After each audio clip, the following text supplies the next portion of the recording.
You're welcome, sir. Thank you. You're welcome to the retirement show. Wow. Yeah, can we meet you on the show, sir? Okay, so my name is Dr. Colins, and I'm a retiree.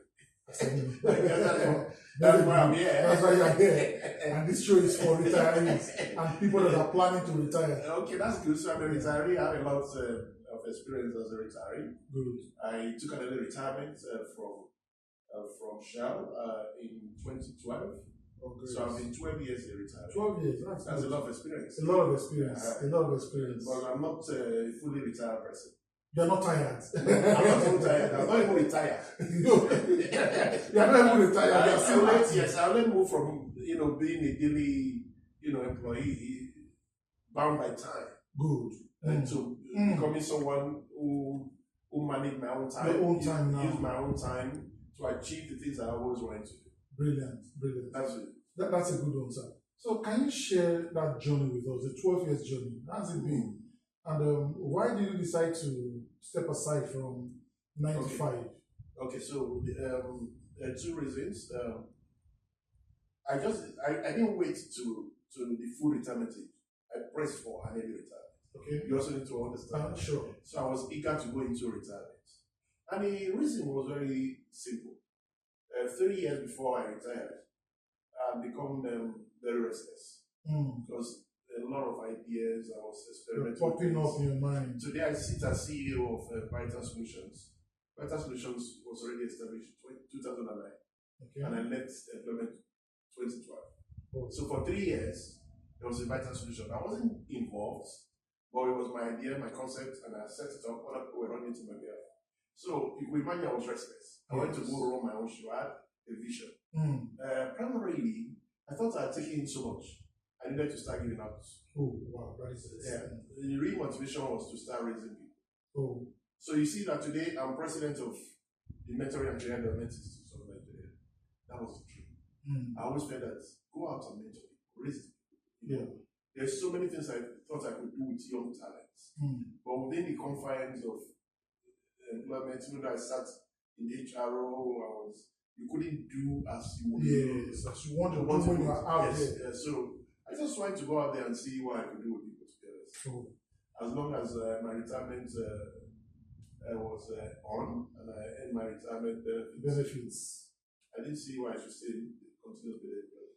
Okay, now I like the fact that you deliberately decide to step aside from full-time employment, which also means that you would have actually planned what you'll be doing outside of employment. Yes.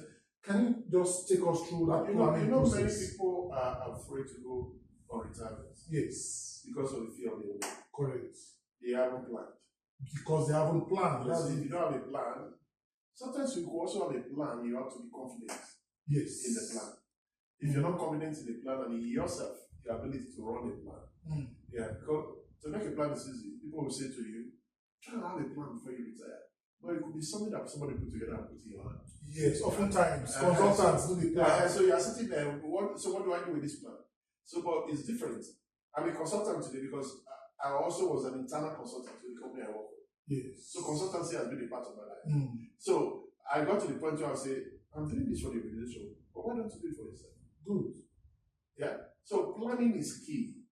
Yeah, you shouldn't even thinking about retirement without plan. But unfortunately, many people get to the retirement before they realize that they've not planned. They've not planned. And there's no plan in place, and then a whole lot of things happen. Mental depression, and it's sometimes always too late. Yeah.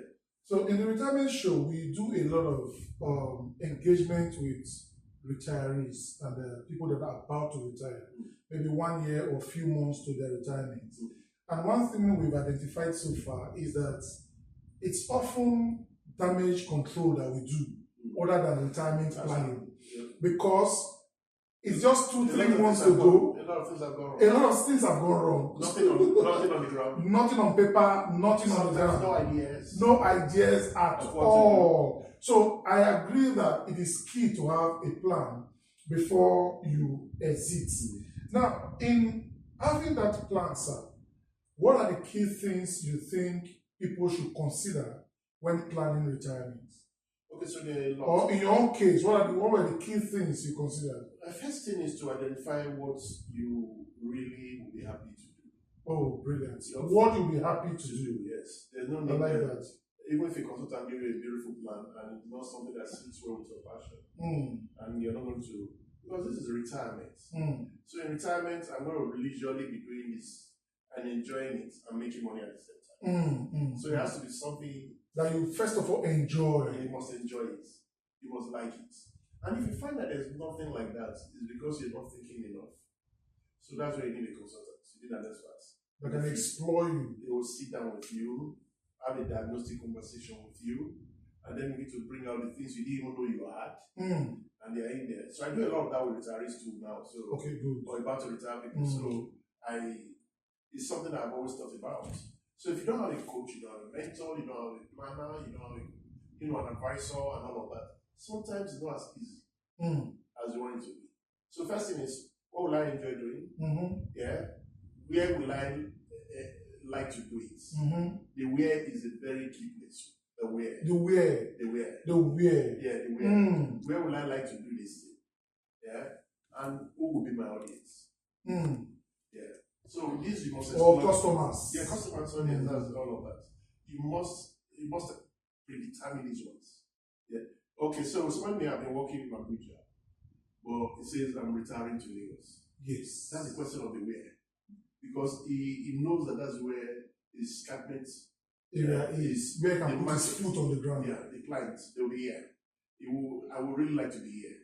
Some people are caged by the location of employment, and they have no choice. You get transferred to Oshobo, yeah, and they say you're not the general manager of Sudan, so you will just you go there.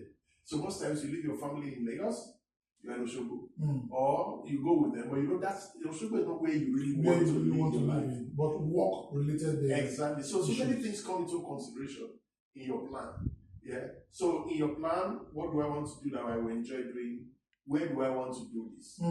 Yeah, because that way is so very key. Correct. You are in an environment where your body is staying. You don't have to be here. There's no way.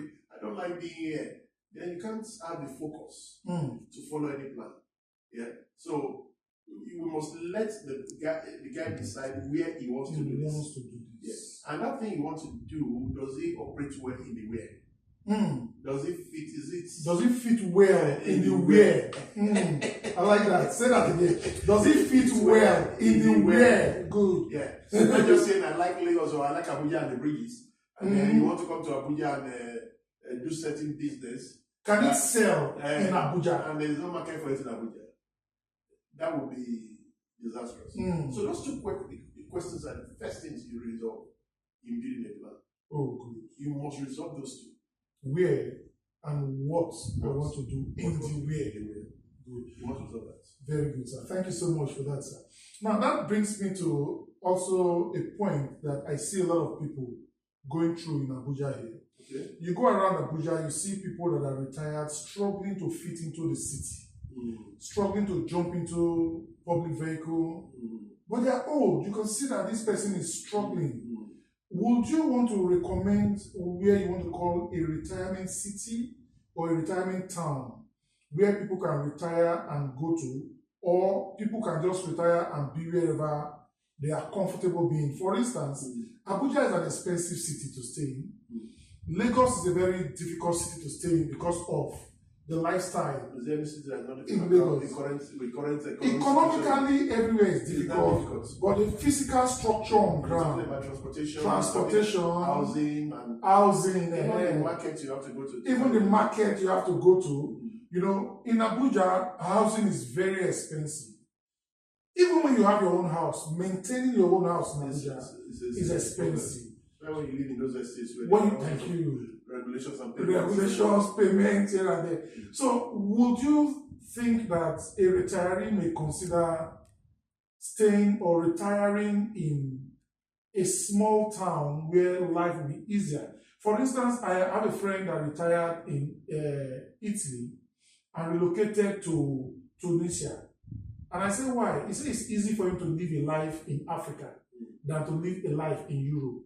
But his retirement benefits in Europe, it's easy for him to use it and have a quality life in Africa. So he's in Tunisia now. He has a small guest house in Tunisia and he's living a quality lifestyle in Tunisia. So, what would you say around that in Nigeria? Just taking from the Tunisia angle, if you believe in certain city in Italy, and you go to live in Tunis, there's commonalities. Yes. So there's not much. So it just crossed the river. So it's not a question of choosing a quiet city or not.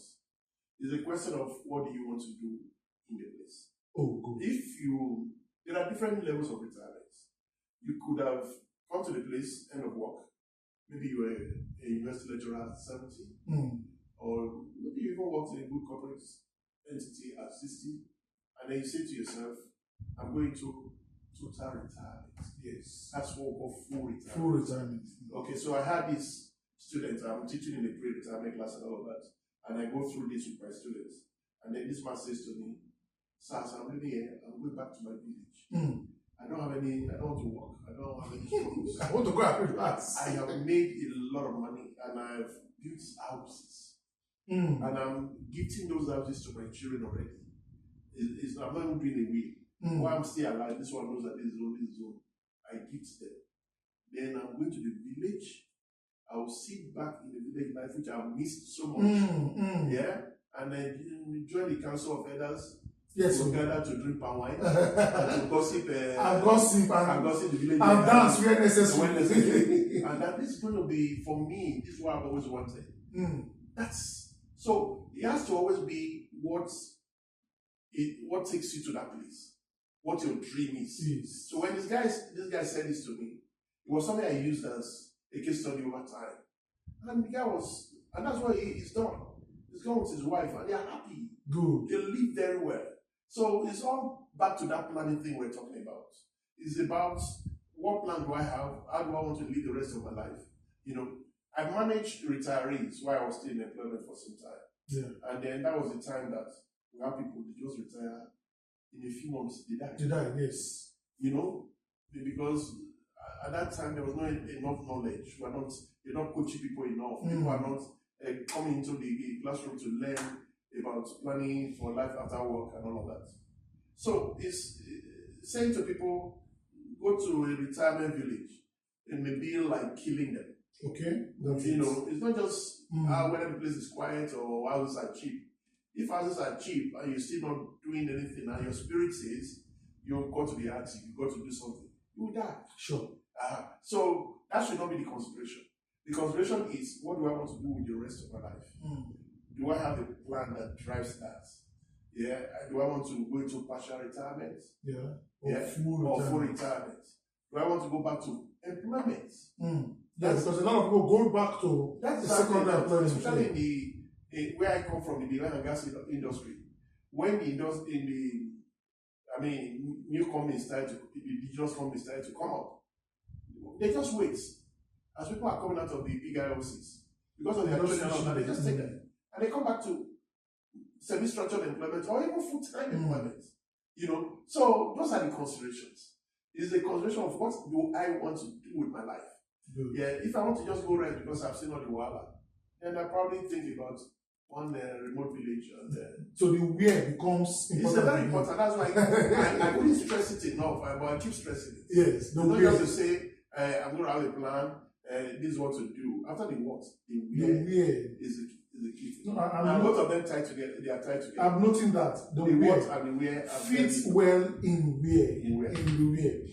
Okay, that's beautiful, sir. Thank you so much for that. Let's look at health challenges, because normally as we get older, our systems start to get weaker. True. And of course, when you are retiring, it means you are up to that age, even when you are taking early retirement or not, that should be sometimes around 50 and above, even if you are taking early retirement. But we know in Nigeria, it's 60 and academia 70, particularly the professors in the university. Now, so what would you say about health challenges and how you think retirees can navigate that? So now we're talking about is about many things. So it's not just about what I want to do. It's also about the key enablers that will enable me to do what I want to do. Whatever good.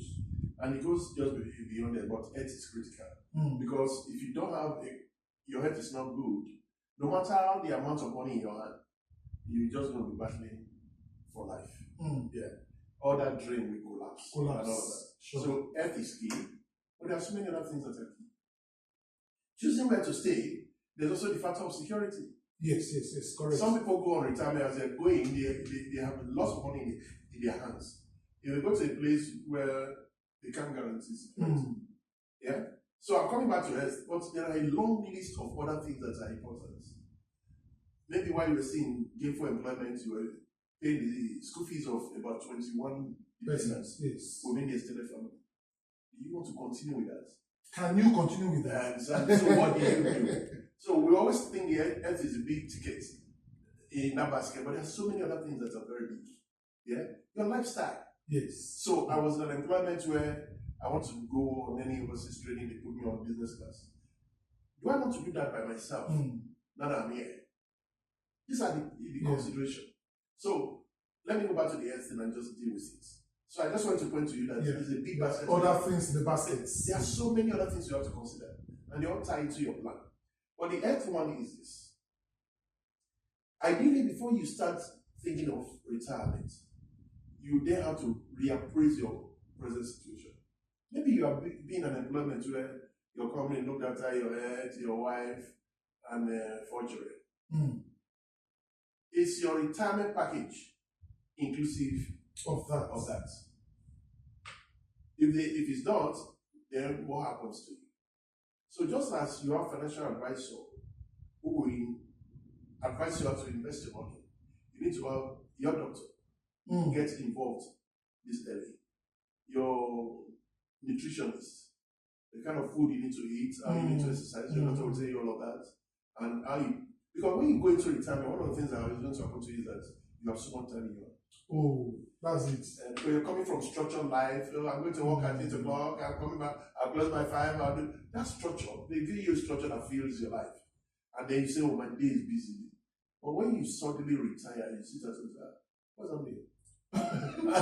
So if you are just watching television, nothing to say. If you have not planned how to fill in that time. Yes. I sit down here now and I'm not boastful. I'm looking for time. If I can take other people's time to add to mine, I'm a retiree. Yes. But I have colleagues who also say to me, oh, but what's that? You are very busy. You are even busier than when you were at home. So why are you doing it? We have someone. We are looking for something to do. So we go around, we walk around, we cause trouble, we come back and he has space. So this thing called health has a lot of things to do with lifestyle. Correct. For example, if you're not somebody that loves to read, I like to read. Yes, I do too. So when I have idle time, to pick a book, I can read myself. I write a lot. Good. I've written 9 books and I have about 3 in the pipeline. So wow. I write. So for me, time is not going to be a constraint. My brain is going to be working. Health is not an issue. When I tell people I never have had a BP issue, they say, how is that possible? I was surprised seeing you reading without glasses there. I read without glasses. Never had a BP. I don't pop BP drugs. And I'm 65. Wow. So this something is not something you come into suddenly. You probably have been mindful of your health. Yes. I knew I came from a background where my dad was this big. I was big from youth. So I also took note of that. So my food is controlled. I enjoy a lot of my fruits now, a lot of my greens and all of that. With age, there are some things you can't begin to do. You can't eat and all of that. So you are retiring, you must be, it's part of mindful of what you eat, your lifestyle. Of the plan. That plan we're talking about earlier. Yes. It's not just the work you'll be doing. It's a bit about your life and the kind of food you eat and the kind of relationship. Some people didn't know much about socializing while they were at work. Now you need to get into some, even if it's just your estate neighborhood. Community involvement. That thing that happens twice a month. Go there. Gossip with the people, laugh. Cause trouble sometimes. Worry. You got to make yourself active and be involved with things. Good. You just got to be involved with things. So these are the things that will regulate your health. Yeah. So I'm writing. I'm taking walks. I'm riding bicycles. Yeah. Sometimes I just take time off to go and rest. Yeah. I just went through 2 weeks of grueling, burial, memorial remembrances. Yes, and I go into Abuja first 2 days. I'm sleeping in my hotel room, just sleeping. Just relaxing. I'm sleeping, I'm not even reading, I'm sleeping. Sip my tea, sleep, wake up, take a fruit, say something. I'm sleeping. So you get your health back. You recoup. Oh yes. Good. So it's a love story. I honestly like that, particularly when I hear you say that when you are active, you are healthy. That's what it is. Because once you are active and you are engaged in one or the other activity, we are speaking all the time from conferences to seminars. So you are healthy. Just allow you. So our encouragement or our take here will be that don't just retire from something to nothing. Retire from something to something. Yeah. Find something doing. Get yourself engaged. Even get help if you don't know what to do. Yes, if you don't know what to do, get help. Call people, talk to people. Talk with people that are there before, that already have the experience. Always very important. You already have the experience. Actually, you are retired and you are active. Get a mentor. Get a mentor. Get a coach. Where necessary. Who has passed through this road. Exactly. Yeah. So finally, sir, what would you want to say generally to people that are likely going to help them post-retirement life? Generally. Retirement is not a death sentence. Oh, I like that. Retirement is not a death sentence. No, it's not a death sentence. They say go and die. The day you entered that employment, you knew there was going to be an exit point sometimes. Yeah. So always have the mindset that there's a light at the end of the tunnel. Correct. Yeah. Have a mindset that a new life is possible. It's offering. In fact, let me even put it right. It's a new beginning. It's a new beginning. So you end one phase of life, you're beginning another phase in life. So it's just a phase, not the end of anything. Yeah? So it's a phase, it's a new beginning. You must see it as a new beginning.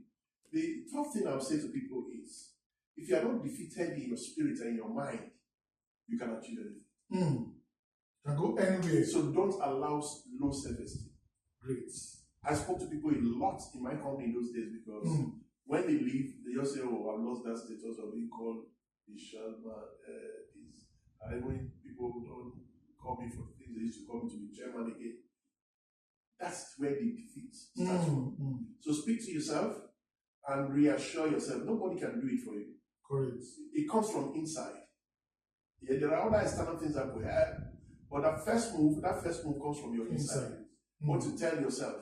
Yeah, once you overcome that tendency for low self-esteem and tell yourself you can achieve anything even now, this guy will be able. Wow, brilliant, sir. Maybe I'm planning to retire soon and I'm thinking of somebody to talk to, and I want to talk to you, sir. How do I reach you? Okay, so very easy. I think my number will always do. So will you want to just share that with us so that our audience could reach you with this? So we shall call 080 3341 66 33. Very easy to remember. Yes, it's very, very easy to it's remember. To be those who say 080. So it's 080 33 41 66 33. It looks like 3341 6633. That's a beautiful one. Thank you so much. For having me. We are grateful. I will always be glad to be back here. Thank you wow. So anytime you're in Abuja, just pop in, sir. Yeah, we'll be glad to talk with you. And thank you. I'm sure our audience want to be hearing from you regularly. Thank you. Thank you so much. God bless you, sir. God bless you too. You're welcome, sir. Bye. Yeah.